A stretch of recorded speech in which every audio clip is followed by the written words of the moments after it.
Hi, I'm Tracy, VE3TWM. Thank you for tuning in to Outdoors on the Air. Today, I'm here with my buddy Tom, VA3WBA.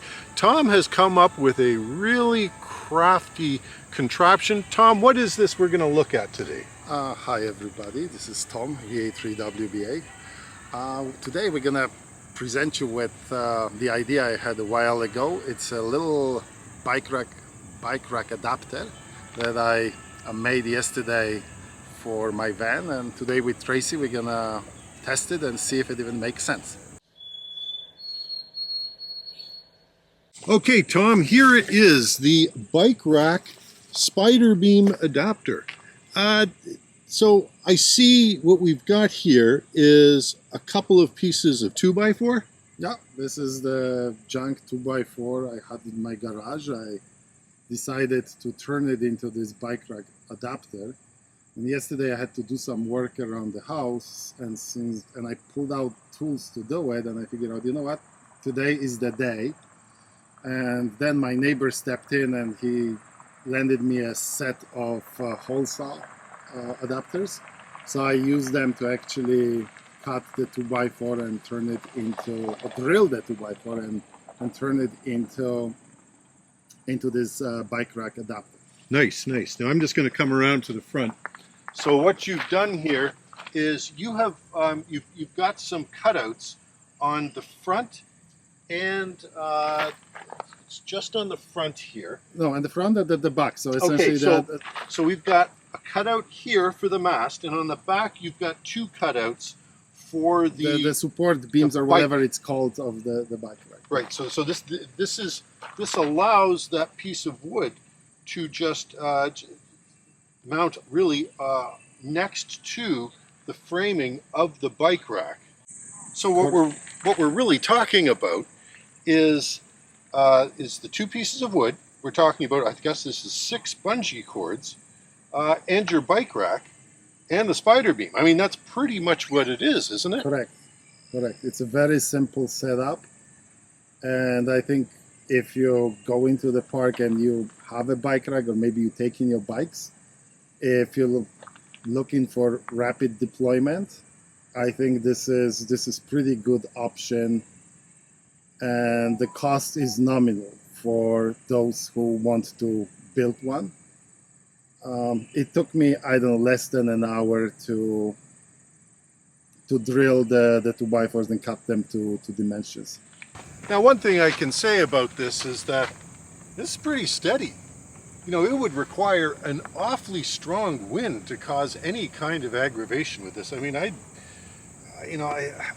think this is a very solid, quick to set up option. Tom, when we set this up, how long did it take us? Took us the most. I mean, we used most of our time to put tape around the spider beam. It took us, I don't know, maybe a minute. I don't know. Like it was fast. It was really fast. And now that was with 2 of us, one of us holding it in place. So if you're just working by yourself, then maybe it's going to take a little bit longer. A little bit longer, but it's not going to be more than 2 minutes. And the other thing is that this is a prototype. Tom had never done this before. Yeah, he sort of just dreamed this thing up. If you were doing a version 2, Tom, what would you do differently? I would probably use a little bit longer pieces, because I can use them as a little table to put accessories or to attach different antennas. I use clamp to attach, install for, I don't know, a ham stick or telescopic whip. So you can use it for something else as well.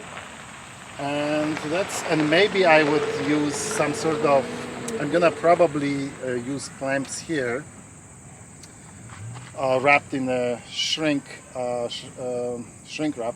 And essentially what I want to do is I want to lift the antenna off the ground, because then I'll be able to put it down if I need to do something and adjust the setup. So there are a couple things I want to do in the future to improve it. Like I said, this is prototype. This thing is full of holes. It's a junk 2x4. I think the great thing about it is sort of anyone can do it. If you're an apartment dweller, you can probably borrow some tools and drill it. didn't use any sophisticated or expensive tools to make it. So that's very important. So if you have a bike rack, you can sort of come up with a similar contraption. I discourage you from taping or attaching this thing, sort of the antenna directly to the bike rack, because there is a lot of overhang and crevices. Like it's not gonna work well. And I thought about it, but there was no shortcut. Like you need to make some sort of adapter to make sure that the antenna sits firmly. Good stuff. Tom, I love this. This is such a cool idea, because how many people out there have bike racks that they could be using, rather than buying an expensive add-on to add a mast to a vehicle? Use something you've already got in your garage. Yep. Well, Tom, I got to say, very impressive. Thank you. A couple of minutes to set up in the field, not long to actually create the device in the first place. And we put a 20-meter dipole up there and made some nice contacts using my ICOM 705 at 5 watts. Wow, I don't know if there's much faster ways of getting on the air with a good antenna than this right here. Tom will be having a video on his own channel going into greater detail on this and other projects as well. Tom, your channel name is? Keeping Connected. So probably Tracy gonna put the link or reference to my channel if you're interested how to make this contraption. Beautiful. All right, let's do that. Thanks for watching. Really appreciate it. Hey, what did you think of this great idea that Tom had? Leave your comments below. Have you done anything similar? Let's hear about it. Put them in the comments. Well, until next time. Thanks for watching. Now it's your turn. Get out of the shack, get outdoors, and get on the air. 7-3 from Tracy, VE3TWM, and Tom, VA3WA.